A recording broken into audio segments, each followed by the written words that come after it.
revise all the formula related to this chapter. Mole. Mole is equal to given mass upon molar mass.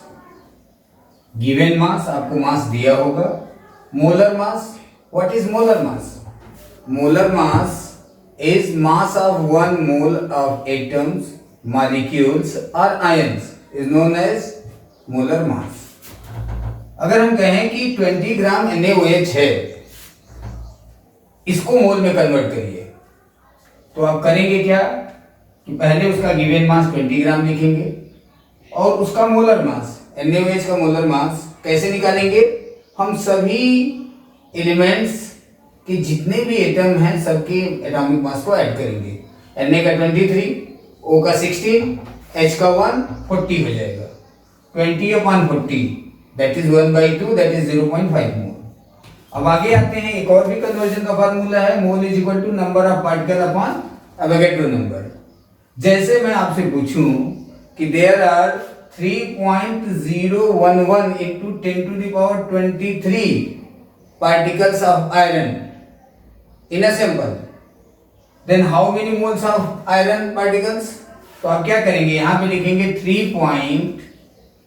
यहाँ पे आप लिख देंगे इसकी जगह 3.022 into 10⁻23 3.011 sorry 3.011 into 10⁻23 upon Avogadro number से डिवाइड करेंगे 6.022 into 10⁻23 and that comes out to be what 1/2. तो ये हो गया 1/2 चाहे पार्टिकल में दिया हो. फिर आ जाते हैं कि अगर किसी भी गैस का वॉल्यूम स्टैंडर्ड टेम्परेचर और प्रेशर पे दिया हो तो उसको हम कैसे कन्वर्ट करेंगे. मान लीजिए आपको दे दिया जाता है कि 11.2 litre of gas at STP, how many mole of gas is there. तो आप क्या करेंगे, simple 11.2 divided by 22.4 and that comes out to be what 1/2 that is 0.5 mole of gas. अब आ जाते हैं, और भी सब केवल रिवीजन है, हम पहले वीडियो में डिस्कस कर चुके हैं. अब आ जाते हैं कुछ कंसंट्रेशन टर्म्स. मोलैरिटी. मोलैरिटी क्या होती है? मोलैरिटी को हम कैपिटल M से डिनोट करते हैं. मोलैरिटी इज इक्वल टू होता है number of moles of solute upon volume of solution in litre. याद देने वाली बात यह है कि अगर ml में होगा तो हम लीटर में कन्वर्ट करेंगे, क्योंकि इसका बाय डेफिनेशन है कि सॉल्यूशन का जो वॉल्यूम है वो लीटर में होना चाहिए. अगर मैं आपसे कहूं कि 1 mole of HCl is dissolved to make 1 liter solution, what is the molarity? तो आप क्या करेंगे, इसकी जगह लिखेंगे नंबर ऑफ मोल्स की जगह लिखेंगे 1 और वॉल्यूम ऑफ सॉल्यूशन भी क्या हो गया 1 और सॉल्यूशन क्या हो जाएगा 1 मोलर. याद रखिए इसको कैपिटल M से डिनोट करते हैं. अगर हम 1 मोलर लिखें इसका ये भी मतलब होता है कि इसका 1 मोल 1 लीटर में है. अगर हम इसकी जगह 2 मोलर लिखा हो कहीं सॉल्यूशन में, इसका मतलब है कि इसके 1 लीटर सॉल्यूशन में 2 मोल. 3 हो तो means 1 litre solution contain 3 mole and so on. अब आ जाते हैं मोलैरिटी. मोलैरिटी को स्मॉल m से डिनोट करते हैं. इसका होता है number of moles of solute upon mass of solvent. Solvent का मास, और वो भी किसमें होना चाहिए, केजी में. अगर मैं आपसे पूछता हूं कि 20 ग्राम NaOH dissolve in 1000 gram of water और आपसे पूछूं कि बताओ इसकी मोलैरिटी क्या होगी, तो पहला काम हम क्या करेंगे, mole of solute 20 gram NaOH हम पहले भी बता चुके हैं. 20 ग्राम NaOH मतलब 0.5 mole, half mole. Mass of solvent water कितना था 1000 ग्राम. तो 1000 ग्राम को अगर हम केजी में चेंज करेंगे तो 1 आ जाएगा. ये क्या हो जाएगा answer 0.5 molar. Clear. Then comes to normality. ये बड़ा वास्ट कंसंट्रेशन टर्म है, इसके बारे में हमने एक वीडियो बना भी चुका हूं इक्विवेलेंट के ऊपर. इसमें होता है number of equivalent upon volume of solution in litre, और इक्विवेलेंट निकालने के क्या तरीके हैं वीडियो में डिस्कस कर चुका हूं. अब आ जाते हैं कि मोलैरिटी को डायरेक्ट कभी कभी हमें वेट बाय वेट परसेंटेज दिया होता है, डेंसिटी दी होती है, और पूछता है कि मोलैरिटी बताओ. तो उसके लिए होता है formula molarity is equal to x into d into 10 upon molar mass of solute. जहां पे x क्या है, weight by weight percentage, d is density of solution in gram per ml होना चाहिए. ये तो एक तरीका है. फिर कभी कभी पूछता है कि मोलैरिटी और मोलैरिटी को आपस में इंटर कन्वर्ट करें. तो मोलैलिटी को अगर मोलैलिटी में हम कन्वर्ट करना चाहते हैं तो मोलैलिटी इज इक्वल टू होता है 1000 time molality upon 1000 time density minus molality into molar mass of solute. अब आ जाते हैं एक और inter conversion, normality. Normality is equal to क्या होता है, मोलैलिटी इनटू एन फैक्टर। अगर मान लीजिए हमें दिया हो कि what is the normality of one molar H2SO4 solution, ध्यान दीजिएगा, अगर हमें क्वेश्चन पूछता है find the normality of 1 molar H2SO4 solution, तो हम जानते हैं कि normality is equal to molality. अब क्या दिया है, 1 मोलर और H2SO4 का n फैक्टर यानी वैलेंसी फैक्टर क्या होता है, जिसके बारे में हम डिटेल में बात कर चुके हैं। इसका n फैक्टर H2SO4 का होता है 2, तो ये सिंपल हो जाएगा, इसकी नॉर्मेलिटी हो जाएगी, मोलैलिटी है 1 मोलर और वैलेंसी फैक्टर है 2, तो इसको बोलेंगे 2 नॉर्मल सॉल्यूशन, 2 नॉर्मल सॉल्यूशन। अब आ जाते हैं एक और भी टर्म है जो कंसंट्रेशन का टर्म तो कहते हैं नहीं डायरेक्टली, लेकिन एक तरह से कंसंट्रेशन टर्म ही होता है। फ्रैक्शन बताता है, 2 का मोल रेशियो बताता है। अगर मान लीजिए किसी सॉल्यूशन में, अब इसको हम डिटेल में बात कर, मोल फ्रैक्शन को एक बार हम लोग फिर से देख लेते हैं। मोल फ्रैक्शन, मान लीजिए 2 कंपोनेंट हैं, कंपोनेंट ए का मोल है Na और दूसरा कंपोनेंट है बी जिसका मोल है Nb। तो mole fraction of A symbol होता है mole of A upon mole of A plus mole of B.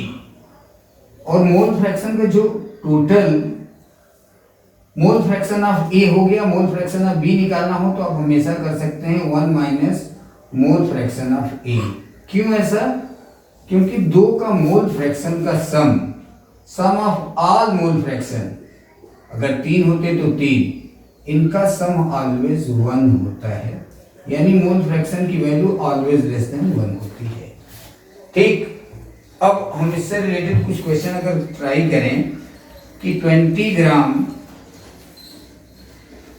NaOH plus 49 gram H2SO4 और पूछा जाए आपसे कि बताइए what is the mole fraction of each, तो पहले मोल ऑफ NaOH देखिए, n जो है मोल बताता है, मोल ऑफ NaOH क्या हो जाएगा, मोल इज इक्वल टू क्या, गिवन मास अपॉन मोलर मास। मोलर मास NaOH का कितना होता है 40, दैट इज व्हाट 1/2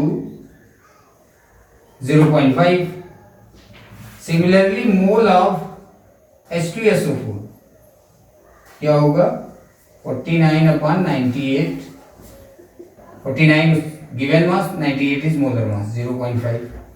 अगर हम पूछते हैं कि मोल फ्रैक्शन ऑफ NaOH तो क्या हो जाएगा, mole of NaOH upon total mole is 1, 0.5 and mole fraction of H2SO4 it is what, it is 1 minus 0.5, that is 0.5. Okay, now we are going to discuss some question related to find the average, new concept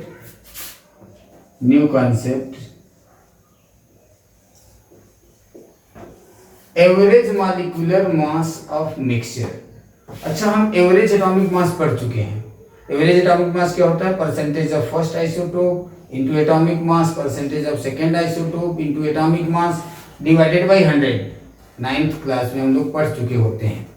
अब आता है कि कोई mixture हो, इसका average molecular मास पूछे तो हम क्या करेंगे, तो याद रखिएगा average molecular mass is equal to होगा मोल ऑफ, मान लीजिए कि first, mole of first into molar mass of first plus mole of second into molar mass of second divided by mole of first plus mole of second. इसको मैं question से आपको समझाता हूँ। Mixture 28 gram of N2 and 32 gram of O2 are mixed. Find the average molar mass of mixture.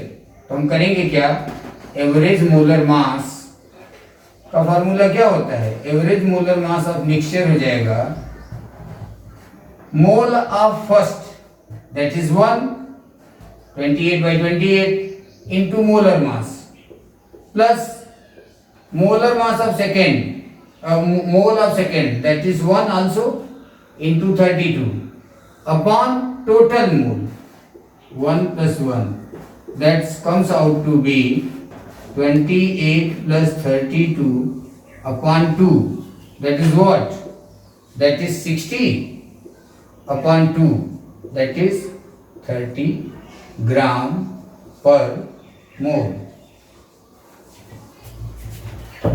Clear. अब हम देखते हैं कि कुछ क्वेश्चन ऐसे होते हैं जिसमें कि आपको कॉन्सेप्ट अपने मन से सोच के अप्लाई करना पड़ता है। अगर मान लीजिए कोई क्वेश्चन है कि 500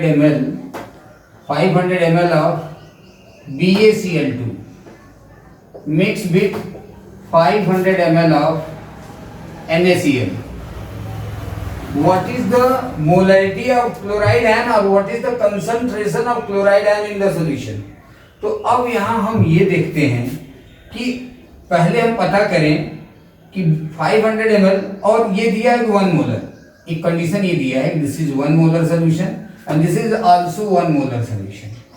तो अब हम ये देखते हैं कि पहली बात कि यहाँ पे कितने मोल क्लोराइड आयन के होंगे। तो आप ध्यान रखना इस बात का कि कभी भी अगर आयन के बारे में हमें पूछता है तो हम आयन को तुरंत, वीडियो में भी बता चुका हूं कि आयन को कैसे तोड़ते हैं, आप उस वीडियो को देख सकते हैं। अगर इसका 1 मोल टूटेगा तो बेरियम आयन के मिलेंगे 1 मोल और क्लोराइड आयन के कितने मिलेंगे 2 मोल। ठीक है, तो यहां पे हम देखें कि 1 मोलर सोल्यूशन है और ये भी 1 मोलर सोल्यूशन है। तो पहले हम इनके क्लोराइड और NaCl का क्या होगा, NaCl का जब डिसोसिएशन होगा तो Na प्लस और NCl माइनस। तो यहाँ पे तो 1 मोल, अगर 1 मोल टूटता है, इसका भी 1 मोल, इसका भी 1 मोल। अगर हम इस सोल्यूशन में क्लोराइड आयन के मोल्स कैलकुलेट कर लें और इस पूरे सोल्यूशन का वॉल्यूम पा जाएं लीटर में, तो हम क्लोराइड आयन का कंसंट्रेशन बता सकते हैं कि क्लोराइड आयन का कंसंट्रेशन क्या होगा। तो पहले हम यहाँ मोल देखें तो ये जो ml में है, हमें एक बात और भी ध्यान रखनी है कि मोलरिटी इज इक्वल टू होता है N/V और V should be in litre. तो N mole is equal to होगा molarity into volume, volume should be in litre. तो पहले केस में देखते हैं कि इस पूरे में इस BaCl2 का कितना मोल है, क्योंकि BaCl2 का मोल पता चलेगा तो हम क्लोराइड आयन के मोल निकाल पाएंगे। तो यहाँ पे देखें इसकी मोलरिटी है 1 और वॉल्यूम है 500 ml यानी 0.5, that is how many moles of BaCl2, 0.5 मोल। अगर BaCl2 का 0.5 मोल है तो Ba का कितना होगा 0.5, क्लोराइड आयन का कितना होगा 0.5 into 2 दैट इज 1 मोल। इसी तरह क्योंकि डबल हो जाएगा। अब यहाँ पे हम देखते हैं इसका भी NaCl का क्या होगा नंबर ऑफ मोल्स। तो NaCl के टोटल नंबर ऑफ मोल्स हो जाएंगे molarity into volume in litre that is 0.5। अब अगर इसका 1 मोल होता है तो इसका 1 मोल होता है, इसका 1 मोल होता है। अगर इसका 0.5 मोल होगा तो ये भी 0.5 होगा, ये भी 0.5 होगा। तो क्लोराइड आयन का यहाँ से कितना निकला 0.5 मोल और यहाँ पे कितना है 1, तो टोटल क्लोराइड आयन के मोल कितने हो गए 1.5। And what is the total volume 0.5 sorry 500 plus 500 that is 1000 ml that is 1 litre और ये कितना हो जाएगा 1.5 मोलर। एक बार मैं फिर से रिवाइज कर दूं इस क्वेश्चन को कि अगर कहीं मिक्सचर दिया हो तो हमें इंडिविजुअल आयन को पहले तोड़ना पड़ेगा और इक्वेशन से हमें समझना पड़ेगा, मेंटली भी हो जाएगा बाद में कि 1 BaCl2 gives 2 chloride ion. 1 mole of NaCl gives 1 mole chloride ion. So जितना क्वेश्चन में कंडीशन दिया होगा उस हिसाब से क्लोराइड आयन की कंसंट्रेशन या कोई अदर आयन भी होगा उसका नंबर ऑफ मोल निकाल लेंगे और टोटल वॉल्यूम से डिवाइड कर देंगे, आपका आंसर आ जाएगा। ऐसे क्वेश्चन आपको प्रैक्टिस